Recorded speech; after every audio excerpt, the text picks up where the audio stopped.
નમસ્કાર મિત્રો, અમારા નવા વિડીયોમાં આપ સૌનું હાર્દિક સ્વાગત છે। આજે આપણે વાત કરીશું વેરાવળ ગામમાં એક ડૉક્ટર સાથે બનેલ સત્ય ઘટના વિશે। 9-10 જણાનું ટોળું 8-9 વર્ષના એક છોકરાને ઉચકીને ખાનગી નર્સિંગ હોમમાં ઘસી આવ્યું। છોકરાને ટેબલ પર સૂવડાવીને એના બાપે માત્ર એક જ વાક્ય કહ્યું, સાહેબ જલ્દી કરો। ડૉક્ટર સંજયભાઈ ફિઝિશિયન હતા। આ છોકરો તો બાળરોગ નિષ્ણાત ડૉક્ટરનો કેસ ગણાય। માનવતા ખાતર ઊભા થઈને એમણે છોકરાને તપાસ્યો। ભાગ્યે જ કંઈક કરવા જેવું રહ્યું હતું। છોકરાનું નામ વિજય। સાવ ધીમી નાડી ચાલતી હતી। એનાથી એ ધીમો શ્વાસ। 5-10 મિનિટ્સનો મામલો હતો। આ ક્ષણ કામ કરવાની હતી, દલીલ કરવાની નહીં। ડૉક્ટર સંજયે ફટાફટ નર્સને સૂચના આપી, છોકરાની વેઇન પકડો, ઇન્ટ્રાવિનસ ઇન્ફ્યુઝન શરૂ કરો, લેબમાં ફોન કરો, હું કહું એ બધા ટેસ્ટ કરાવી લો, અંબુબેગ લાવો।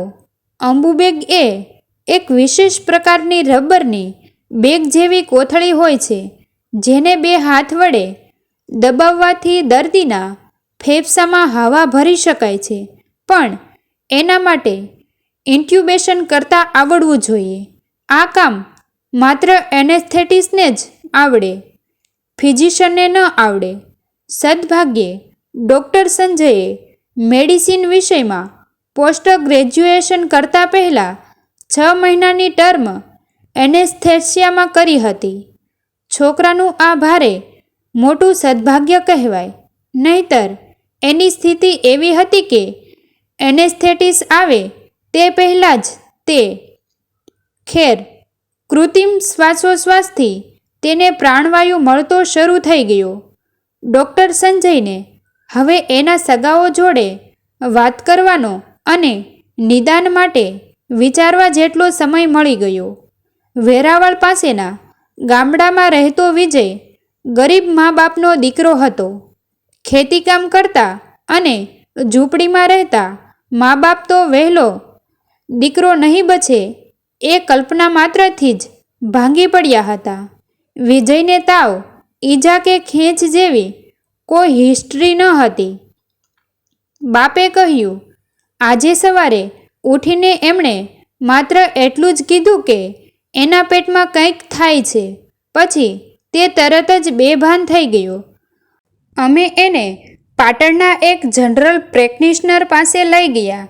વિજયની સ્થિતિ જોઈને ડૉક્ટર ગભરાઈ ગયા। કીધું કે આને જલ્દી સર્જન પાસે લઈ જાઓ। અમે દીકરાને લઈને વેરાવળ આવ્યા। સર્જનને બતાવ્યું। એમણે પેટ તપાસીને કીધું કે વિજયના પેટમાં કોઈ બીમારી નથી, એને બાળકોના ડૉક્ટર પાસે લઈ જાઓ। ઊભા રહો, તમે ત્યાં સુધી નહીં પહોંચી શકો, એના કરતાં મારી સાવ બાજુમાં ફિઝિશિયન છે, તમે આને ડૉક્ટર સંજયભાઈ પાસે લઈ જાઓ। સ્થિતિ અને સંજોગો એકબીજા સાથે સ્પર્ધામાં ઉતર્યા હતા। સ્થિતિ કહેતી હતી કે આ છોકરો મરી જવો જોઈએ, સંજોગો ઈચ્છતા હતા કે એ બચી જવો જોઈએ।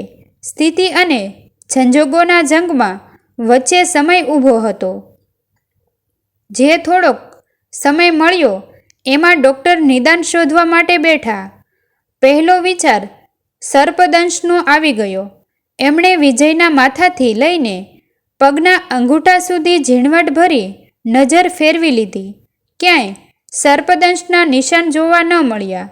તાવની હિસ્ટ્રી ન હતી, ખાંસી આવતી ન હતી, બ્લડ ટેસ્ટ સાવ નોર્મલ આવ્યા। ઇન્ફેક્શનની સંભાવના શૂન્ય થઈ ગઈ। લીવર ફંક્શન્સ અને રિનલ ફંક્શન વગેરેના રિપોર્ટ્સ પણ નોર્મલ આવ્યા। બ્લડ શુગર પણ સામાન્ય હતું। ડૉક્ટર સંજયે વેરાવળના જ એક પીડિયાટ્રિશિયન મિત્રને ફોન કર્યો। બધી વિગત જણાવીને પૂછ્યું, 8 વર્ષના બાળકમાં બ્રેઇન હેમરેજ થઈ શકે? હા, બાળરોગ નિષ્ણાતે કહ્યું, જો બાળકને જન્મથી સેરેબ્રલ એન્યુરિઝમ હોય જે અત્યારે રપ્ચર થયું હોય અથવા આર્ટરીરિયોવિનસ ફિટ્યુલા હોય તો બ્રેઇન હેમરેજ થઈ શકે. આ બંને કન્ડિશન જવલ્લે જોવા મળતી સ્થિતિઓ છે. એના નિદાન માટે મગજનો સીટી સ્કેન કરાવવો જરૂરી છે. સીટી સ્કેનનો રિપોર્ટ ત્યારે જૂનાગઢમાં થતો હતો. ડૉક્ટર સંજયે વિજયના મા બાપને સમજાવ્યા, તમે વિજયને જૂનાગઢ લઈ જાઓ, ત્યાં નિદાન થાય એ પછી જ સાચી સારવાર. ના સાહેબ, બાપે કહ્યું, અમે જાણીએ છીએ કે અમારા દીકરામાં હવે કંઈ બચ્યું નથી. તમે રબરની કોથળી દબાવીને એની છાતીમાં હવા ફૂંકી રહ્યા છો. અમારી પાસે પૈસા પણ નથી. તમે અમને દીકરાને ઘરે લઈ જવાની રજા આપો. જેવા અમારા નસીબ સ્થિતિ જીતવા તરફ આગળ વધી રહી હોય તેવું લાગતું હતું ત્યાં જ સંજોગોએ જોર લગાવ્યું.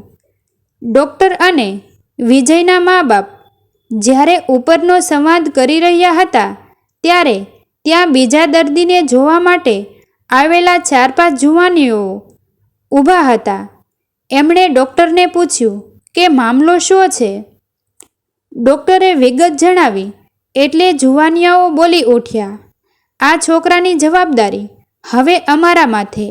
એને જૂનાગઢ સુધી પહોંચાડવા માટે રૂપિયાથી લઈને વાહનની વ્યવસ્થા કરીશું. એના પિતાથી એક પૈસો પણ નહીં લઈએ. ડૉક્ટર સંજયે જૂનાગઢ ફોન કરી દીધો. વિજયને ત્યાં લઈ જવામાં 2 કલાક લાગી ગયા. રસ્તામાં યુવાનો ડૉક્ટરે સમજાવ્યા પ્રમાણે અંબુબેગ દબાવીને બાળકને ઓક્સિજન પૂરો પાડી રહ્યા હતા. પણ અચાનક એક મોટી ઘાત આવી ચડી. વિજયને લઈને હોસ્પિટલનો દાદર ચડતા ત્યારે એની શ્વાસમાં મૂકેલી ટ્યુબ નીકળીને બહાર આવી ગઈ. જો 4-5 મિનિટ્સ પસાર થઈ જાય તો વિજય મૃત્યુ પામે. એ જ સમયે કોરિડોરમાં થઈને એક અનુભવી નર્સ અને એનેસ્થેટિસ્ટ પસાર થતા હતા.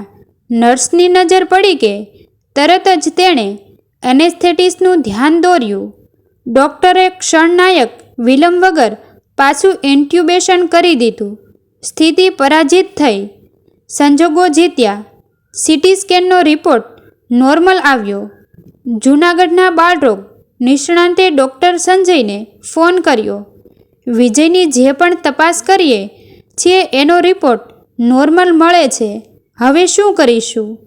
એ વધુને વધુ સિરિયસ થતો જાય છે. હવે ડૉક્ટર સંજયના મનમાં નિદાન પાક્કું થઈ ગયું. વિજયને 100% સર્પ કરડ્યો છે. ભલે એનું નિશાન દેખાતું ન હોય, તમે એન્ટીવેનમ સિરમનું ઇન્જેક્શન આપી દો. હી ઇઝ ઇન ન્યુરોજેનિક શોક. ડૉક્ટરે સર્પવિષ વિરોધી રસીનું ઇન્જેક્શન આપી દીધું. વિજયની હાલતમાં નાટકીય પરિવર્તન દેખાવા માંડ્યું. 24 કલાકમાં એ બેઠો થઈ ગયો. ત્રીજા દિવસે ખાતો પીતો હરતો ફરતો થઈ ગયો. ચોથા દિવસે રજા લઈને એના મા બાપ વેરાવળ આવ્યા. ડૉક્ટર સંજયે ફરીથી એને સાવ ઉઘાડો કરીને તપાસ્યો. ક્યાંય સર્પદંશના નિશાન ન હતા, પણ સારવારની સફળતા કહેતી હતી કે એ સર્પદંશ જ હતો, કારણ કે એ માટેની રસીથી જ એને સાજો થયો હતો. ડૉક્ટરનો આભાર માનીને વિજયના મા બાપ ગામડે જતા રહ્યા.